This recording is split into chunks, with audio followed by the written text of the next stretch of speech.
Halo brosis, balik lagi di channel Pawang Design It. Nah, kali ini gue mau share nih mengenai kelompok rumus date and time spesifik pada rumus days, kemudian days 360, kemudian 2 rumus lagi. Nah, gak usah lama-lama lagi, langsung kita bahas. Namun sebelumnya, bantu gue support channel ini dan cara like, comment, share, and subscribe channelnya. Oke, langsung kita bahas. Oke. Nah, jadi kita akan bahas 5 rumus ya brosis kali ini. Dari 5 spesifik rumus dari kelompok rumus date and time, yaitu days, kemudian days 360, now, dan juga today. Jadi 5 rumus ini adalah salah satu dari bagian kelompok rumus date and time. Nah, nanti kita akan bahas satu persatu semuanya date and time agar brosis paham semuanya mengenai rumus date and time. Nah, sekarang kita masuk di rumus day yang pertama. Nah, kalau dari rumus day itu fungsinya adalah menampilkan tanggal atau tanggal dalam bentuk angka ya dari sel atau string yang berformat date. Nah, maksudnya gini. Jadi, ketika kita punya data date, dia akan ngasih tahu nih, oh tanggalnya doang tuh berapa gitu. Nah, di situ kita bisa pakai rumus day. Jadi untuk mengetahui day-nya doang. Kalau bulan dan tahun kita nggak ambil pakai rumus day, nanti pakai rumus yang lain bisa kayak gitu. Nah, sintaksnya pun gampang banget, sama dengan day kemudian dalam kurung tanggalnya. Jadi data tanggal atau data yang mempunyai format date kayak gitu. Nah, kita langsung coba cara penggunaannya, gampang banget.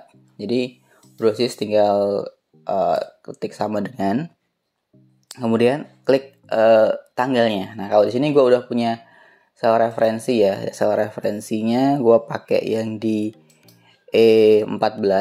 Tinggal gue klik, kemudian gue belum ketik D-nya. Ketik D, kemudian buka kurung, pakai sel referensinya, enter. Nah, dia akan langsung ngedetek bahwa day atau tanggal pada sel E14 itu adalah tanggal 15 kayak gitu. Nah, misalkan brosis mau terapin ini di seluruh data yang brosis punya, seluruh baris, seluruh kolom yang brosis punya untuk sistem yang sama atau seluruh yang format datanya sama, tinggal double klik di pojok kanan bawah, akan langsung diterapin di semua kolom baris yang brosis punya. Nah, misalkan brosis mau, gue nggak biasa sih pakai ketik-ketik, gue biasanya pakai dituntun pakai yang formula, boleh. Jadi selain brosis bisa ketik kayak tadi, brosis bisa masuk di formula, kemudian date and time, pilih yang day. Nah, setelah pilih day, dia nanti akan muncul kayak gini. Jadi brosis tinggal pilih referensinya mana, atau tinggal ketik date-nya seperti gimana. Nah, misalkan kita mau pakai yang di E15, klik tanda panah ke atas, kemudian pilih, kemudian enter. Dia akan langsung nunjukin preview dari hasilnya ya. Preview dari hasilnya adalah 17. Nah, di sini kok dia sama dengan 44333? Iya, ini adalah format date yang dideteksi sebagai number. Makanya dia munculnya angka beginian. Nah, tapi dia tetap akan bisa kedeteksi sebagai date atau tanggal yang benar kok, tanggal 17 gitu. Jadi sesuai ya. Ini 17 Mei, otomatis yang tanggal only-nya adalah 17 kayak gitu. Misalkan harus mau terapin misalkan bisa blok atau double klik ya di sini. 2 kali double klik, tak. Oke. Atau juga bisa tekan di pojok kanan bawah, tekan tahan dan lepas di destinasi terakhir. Dia akan langsung diterapin di seluruh sel atau baris yang brosis punya. Nah, itu fungsi dari day, jadi menampilkan tanggal dalam bentuk angka ya dari sel string yang berformat date. Sintaksnya gampang banget, day dalam kurung tanggal. Oke, kita sekarang melangkah ke selanjutnya, yaitu adalah days. Nah, bedanya apa nih day sama days? Nah, day sama days itu kalau dari sintaks agak sedikit berbeda ya, fungsi juga beda. Nah, dari fungsinya sendiri dia menampilkan jumlah angka selisih dari 2 tanggal berbeda. Jadi kalau tadi itu nunjukin tanggal only gitu ya, jadi tanggal dari data yang kita punya. Nah, ini kita bisa nyari selisihnya nih. Jadi dari tanggal awal dikurangi tanggal akhir. Jadi misalkan brosis mau tahu tanggal awal gue mulai sesuatu di tanggal sekian nih, kemudian tanggal terakhir gue selesaiin sesuatu nih tanggal sekian. Nah, selisih dari tanggal terakhir dan tanggal awal itu brosis bisa cari tahu dengan rumus days kayak gitu. Nah, gimana caranya? Sintaksnya gampang banget. Jadi sama dengan days, kemudian tanggal akhir, tanggal awal. Nah, untuk separatornya di sini kan gue pakai koma ya. Tapi kalau brosis di laptopnya atau di PC-nya dia pakai titik koma ya. Nah, di sini gue pakai koma karena di PC gue dia pakainya koma kayak gitu. Kita langsung coba lama praktek ya. Jadi contoh di sini ada nama praktikan, kemudian tanggal masuk prakteknya, kemudian tanggal selesai praktek. Nah, kita ingin tahu berapa lama nih masing-masing praktikannya praktek kayak gitu. Nah, kita coba sama dengan kemudian kita ketik days, jangan lupa pakai S ya, karena kita ingin tahu selisihnya kayak gitu. End dari tanggal selesai praktek kita isi. Kemudian start date-nya, karena kita juga punya referensinya, kita bisa tinggal pilih di sel E14 kayak gitu. Kemudian tutup kurung, didapetin 14 hari. Jadi total si Ayu Widya Pratiwi ini dia melakukan praktek selama 14 hari, tadi itu dari tanggal 1 Mei hingga tanggal 15 Mei kayak gitu. Nah, jadi mudah banget. Nah, misalkan berarti gue nggak biasa nih ngetik rumus kayak gitu, gue maunya dituntun, boleh, bisa masuk di formula, kemudian date and time, pilih yang days ya, yang ada S-nya kayak gitu. Kemudian pilih end date-nya, jadi tanggal terakhirnya. Kemudian kalau di sini kan kita tinggal enter. Kemudian start date-nya itu adalah tanggal mulainya kayak gitu. Kemudian enter. Nah, kan langsung muncul preview nih hasilnya.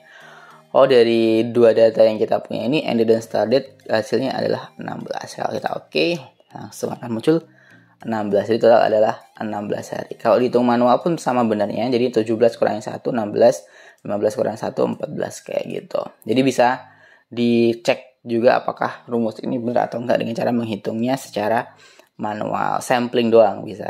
Kemudian double klik di pojokan bawah untuk nerapin di semua kolom baris, atau bisa tahan sampai di destinasinya kayak gitu. Gampang banget kan? Jadi day dan days ini beda brosis ya. Kalau day itu menunjukin tanggal only, tapi kalau days dia menunjukkan selisih dari tanggal awal dan juga tanggal akhir kayak gitu. Kemudian kita melangkah ke selanjutnya, yaitu days 360. Wah, apalagi nih, kok ada banyak banget days-nya ya. Kalau di Microsoft Excel itu ada 3 days ya, yaitu day, days, dan days 360. Gimana bedanya days 360 dan days itu apa? Jadi gini, kalau tadi days itu menunjukkan selisih ya, jadi dia langsung dihantam aja, langsung dikurangin langsung. Misalkan kayak tadi 15 kurangi 1 15 kurangi 1 dengan 14, kemudian 17 kurangi 1 16 gitu. Jadi dia diambil berdasarkan jumlah bulannya yang real ya. Jadi dia nggak mengambil asumsi bahwa satu bulan itu 30 hari, tapi dia langsung pakai kondisi aktualnya. Jadi misalkan Mei itu kan 31 hari ya. Nah, dia akan kurangi dia 31 hari, nggak nganggapnya sebagai 30 hari. Kemudian Februari kan misalkan ada KB1 28 hari. Nah, dia nganggapnya Februari tetap 28 hari. Jadi ketika dikurangi misalkan 1 Maret ke 26 Februari, itu bisa bervariasi banget. Tergantung tahunnya. Kalau tahunnya KB1, maka dia hasilnya akan lebih tinggi ya. Maksudnya selisihnya akan lebih tinggi.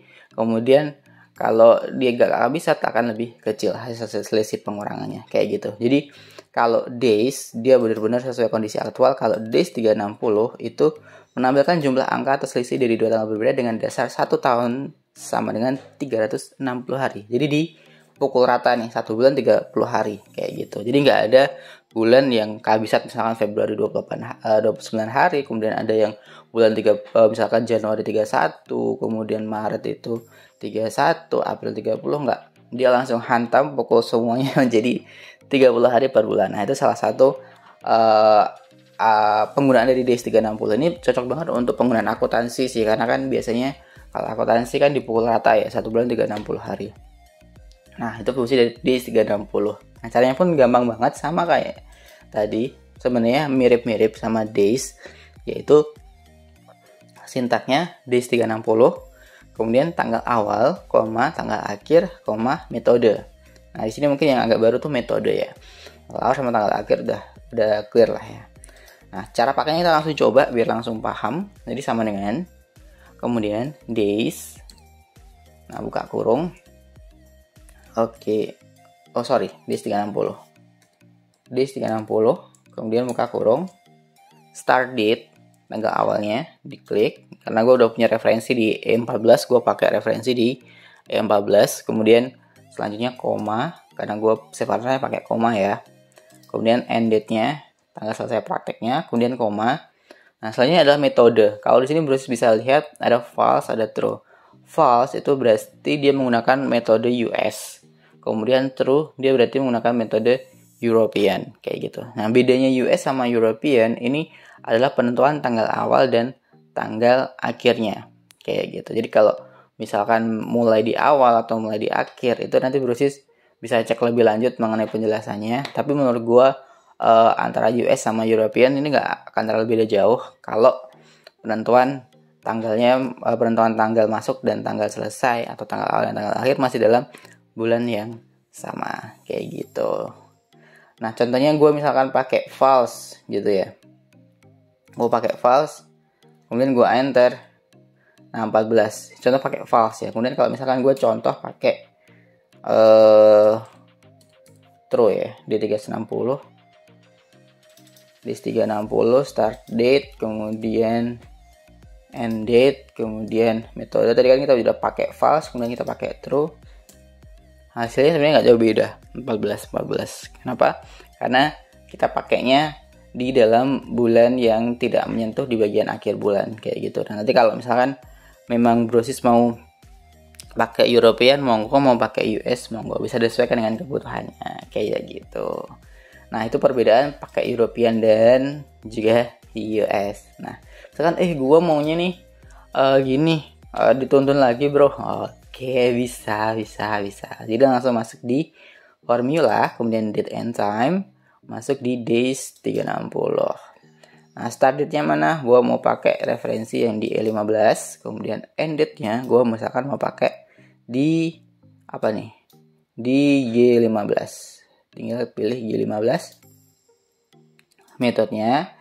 Nah, metodenya ini is a logical value specific calculation method US, false, kemudian kalau European true, kayak gitu. Nah, jadi tergantung brosis maunya pakai yang mana. Tapi menurut gue sih nggak terlalu beda jauh, sesuai dengan kebutuhan boleh sih brosis. Kalau biasanya gue lebih suka pakai US, kayak gitu. Berarti gue pilihnya false. Nah, false itu bisa diketik false atau juga brosis bisa pilih angka 0 gitu. 0 untuk false, 1 untuk true. False untuk US method, dan true untuk European method gitu. Jadi jangan sampai kebalik ya, kayak gitu. Kemudian tinggal oke. Setelah di oke, maka dia akan muncul hasilnya, kayak gitu. Nah, misalkan Bruce mau terapin di semua kolom I ini untuk data yang Bruce punya, tinggal double klik di pojok kanan bawah, atau bisa juga dengan tekan tahan pojok kanan bawah setelah dia muncul tanda tambah, tekan tahan lepas di destinasinya, seperti itu. Jadi kita dengan mudah mengetahui selisih dari dua tanggal berbeda dengan metode DIS 360. Jadi dia akan dipukul rata penggunaan bulannya. Contoh nih biar kita coba lebih detail ya, misalkan, atau kita coba misalkan di sini kita coba jadi 1 Mei, itu kan Mei ya. Ini kita coba jadi 1 Juni deh. 1 Juni. Kemudian ini juga 1 Juni.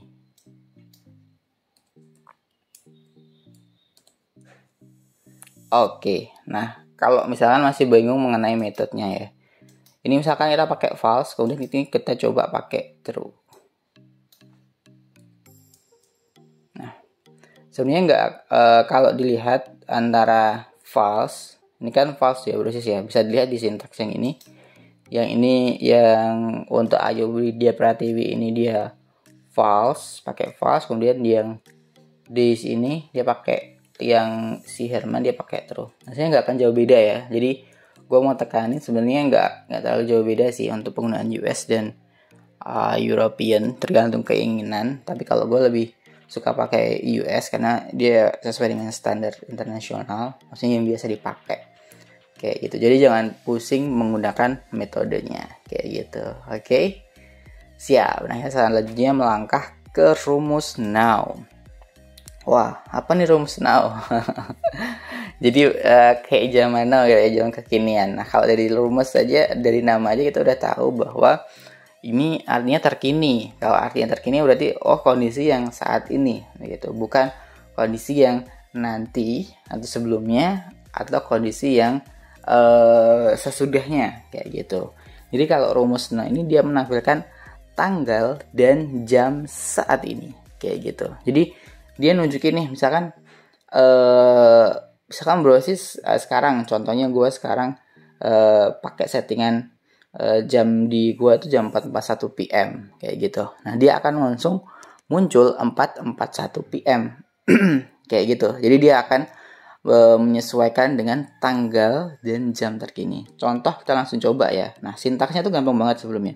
Sintaksnya itu sama dengan now, kemudian dia tutup kurung, buka kurung, tutup kurung. Loh, kok nggak ada argumennya? Iya, untuk now itu dia nggak punya argumen karena dia akan langsung menunjukkan kondisi terkini. Dia langsung akan melihat di sistem PC yang Brosis punya ya. Jadi mungkin antara satu PC, misalkan PC gua nih, gue sandingin dengan PC orang lain.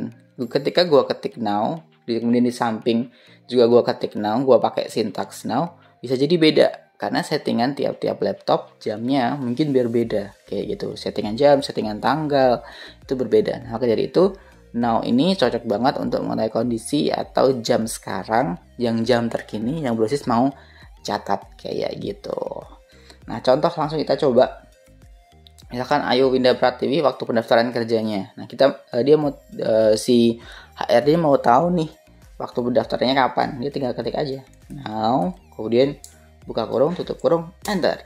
Nah, kayak gitu. Nah, di sini dia nunjukin 15 Mei 2021 pukul 16.43 kayak gitu. Jadi ini adalah kondisi saat ini. Nah, ini bergantung banget ya sama settingan di laptop Brosis. Kalau settingan laptop Brosis baru tanggal 14 atau sudah tanggal 16, misalkan di saat yang sama, maka dia akan muncul di settingan sesuai dengan tanggal dan jam yang ada di settingan PC atau laptop yang Brosis punya kayak gitu. Nah, misalkan gue mau coba lagi nih, gue mau coba lagi untuk Herman Satria Budi, apakah masih sama?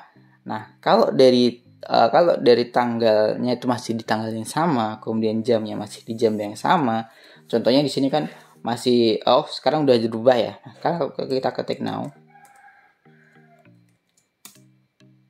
oke, dia akan langsung berubah.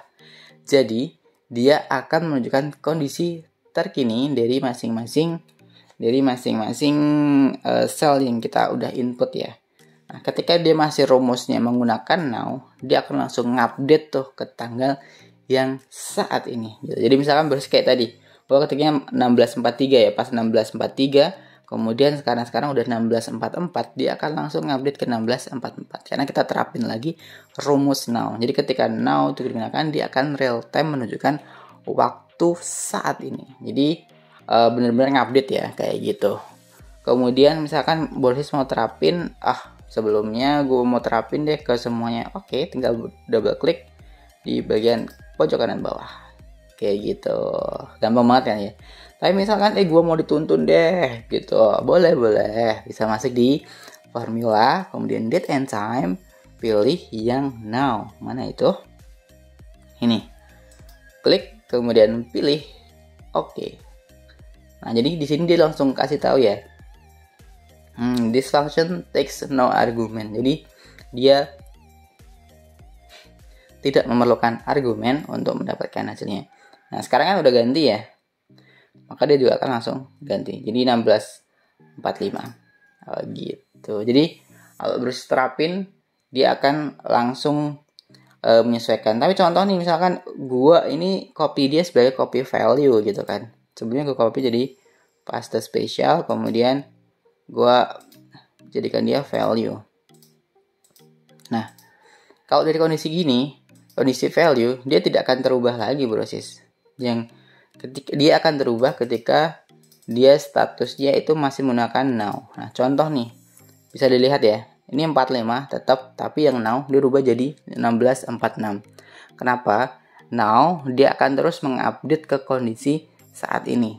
Tapi untuk data yang awalnya kita pakai syntax now, kemudian kita copy value yang statusnya sudah bukan pakai syntax now lagi, nggak pakai rumus now lagi, dia akan tetap kayak gitu. Tapi kalau dia yang pakai now, dia akan terus ngupdate sesuai dengan perubahan data tanggal dan data menit yang brosis punya, kayak gitu. Jadi kalau memang now-nya itu mau di biarin atau mau now yang sekarang gue pakai itu mau gue tetap gue copy paste deh biar dia nggak berubah lagi, pakai copy paste. Tapi kalau now-nya itu adalah data yang memang mau dipakai untuk data yang dynamic gitu, tetap biarin pakai syntax now, jangan dirubah-rubah. Itu brosis ya, kayak gitu.